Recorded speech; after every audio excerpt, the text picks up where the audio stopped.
Butter পনির ভাপা। এই রেসিপিটির জন্য আপনাদের প্রথমে পনির কেটে নিতে হবে।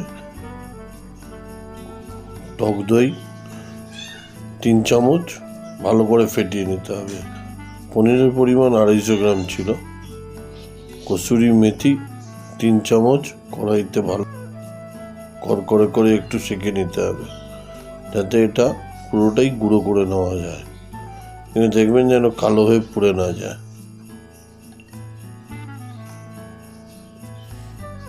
এবার টক দইয়ের ভিতরে ওই কসুরি মেথি গুঁড়োটা ভালো করে মিলিয়ে নিতে হবে। 1 চামচ গোলমরিচ গুঁড়ো দেবো, দিয়ে ওটা ভালো করে ফেটিয়ে নেব। এরপরে স্বাদ মতো নুন, যতটা নুন আপনার প্রয়োজন, দিয়ে পনিরগুলো ওর ভিতরে দিয়ে দেবো। ভালো করে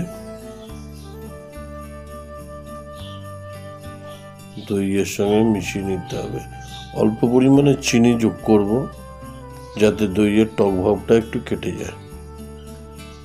2 চামচ বাটার আর 1 চামচ সাদা তেল গলিয়ে নিয়ে ওই পনিরের মিশ্রণের ভেতরে দিয়ে দেবো, দিয়ে ভালো করে ঘেটে নেব। এরপর টিফিন বক্সে পুরো মিশ্রণটা পনির সহ ঢেলে ঢাকা দিয়ে নেব। কড়াইতে জল গরম করার জন্য জল দেবো। টিফিন বক্স রেখে 10 মিনিট ফুটে গেলেই পনির তৈরি হয়ে যাবে।